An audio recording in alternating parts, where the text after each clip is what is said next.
Let me show you my brand new Naturehike cycling tent. It's a fantastic little one-man tent, perfect for what I want to use it for. And it's also called the Spider One. I bought this off Amazon for $139 including delivery, and I'll leave a link in the description. So I actually tested this little compact tent with some risky stealth camping, and that video will be coming up on the channel very soon. But let me just say, I am so impressed with this tent. Now, ultralight tents can be extremely expensive for what you get, but when I came across the Naturehike line of tents and compared them to the others, bang for buck, this is one of the best value compact tents you will find, and the quality is great. This is my one-man tent. How brilliant is that? So in this video, I'll show you exactly what you get with this tent, how to set it up, all of its features, how much room you actually have, the good and bad points, the sizes, and how much everything weighs. So here we go. This is the Naturehike Spider One. It's a one-man tent, and it is awesome. It's brilliant. So this did the job just perfectly for me. It's really quick to pack up. She's a little ripper. If you're into this kind of stuff, this is what you want to get. Alright, so let's jump straight into it. First of all, let's begin with the unboxing.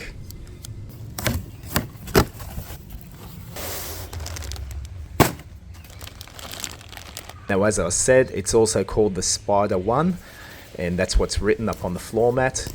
Inside the tent bag itself, you will also see Spider One. However, it's also called the cycling tent.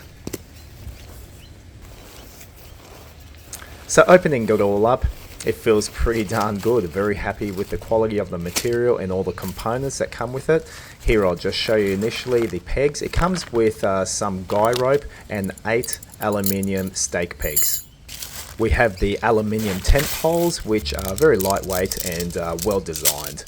This tent will come with a footprint or also a ground cover, and it's another reason why I purchased this tent.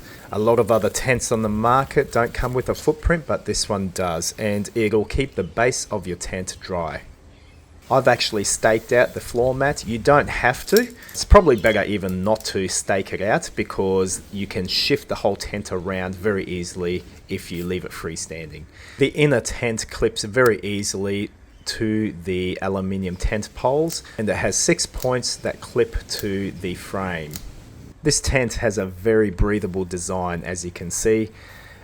The door on it is a D-shaped door, which I prefer. It's from the side and it's not from a front, so you don't have to crawl in. It's got side access, and that was a preference for me.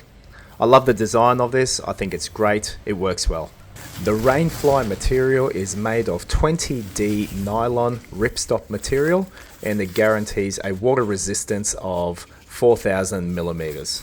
The seams are sealed up very nicely. I mean, I'm very happy with the quality of this tent for the type of camping I'll be doing. At each corner of the Rainfly, you simply buckle it in and tighten it up. Now, what you need to pay attention to, and this is quite brilliant in the design, you can either buckle it down to the actual tent, or you can buckle it down to the footprint or the ground cover. You have an option there what you want to do. I think that's fantastic, actually. Very well thought out. On the back side of the Rainfly, there's another loop that you can sort of peg it out even further. And you can peg down the front of the door or the vestibule. On the side of the tent where your head will be faced, there's extra ventilation, and you just poke that out and open it up just like that. It's quite good. Now, I mentioned before that this tent is a freestanding design, meaning if you didn't peg it down to the ground, you just pick the thing up and shift it to wherever you want to put it. Once again, brilliant. Now, if there's anything I don't like about this tent, it's this. At each end, the Rainfly touches the inner tent, which is not good for condensation. I'm just showing you from the inside here. They really should have placed an extra loop on the end there so it could be pegged out. Now, unfortunately, this is the same at the other end.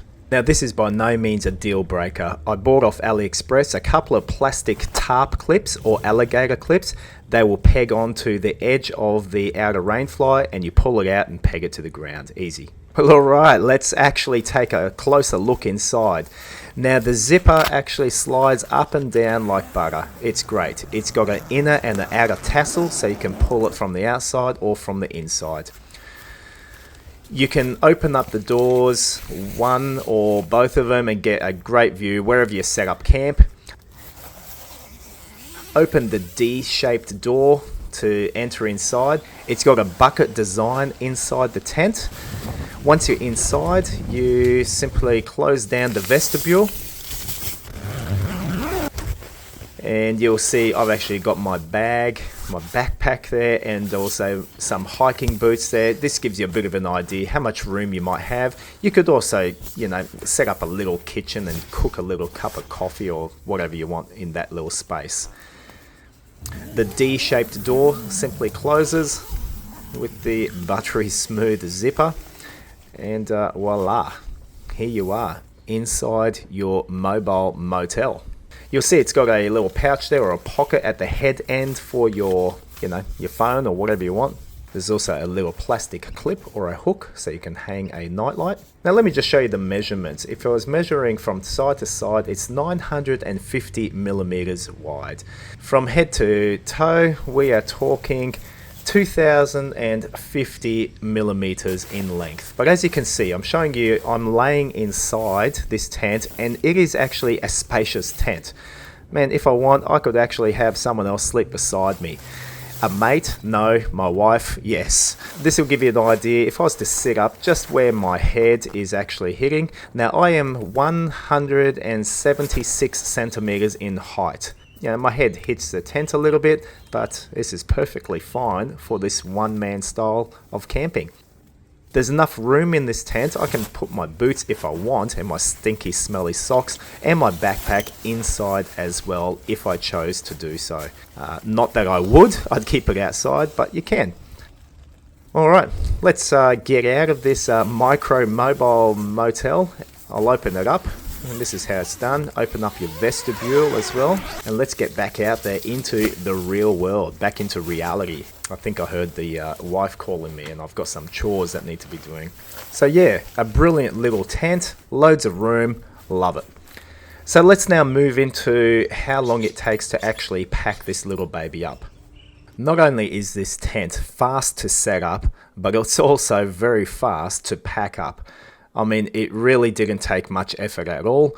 I think by the time I'm going to finish this sentence, it's going to be 6 minutes and 30 seconds. Done deal. That's the whole shebang. How good is that? So now I'm going to get to the part that everyone is wondering, how much does this thing weigh? Let's first start off by measuring the individual components. The tent, the Rainfly, and the bag comes in at 880 grams. Next up, we've got the aluminium poles. They come in at 418 grams. Next up is the footprint. That's 218 grams. And finally, we have the 8 pegs and guy line ropes, 112 grams. How much does the whole thing weigh altogether? Well, the whole kit and caboodle comes in at 1.5 kilos, just a smidge over. So that's the Naturehike cycling tent, or Spider one-man tent. I hope you enjoyed this video. Give it a thumbs up. There'll be a link in the description area below. I'm now off to find me some other place to do a bit of stealth camping. I hope the police do not catch me.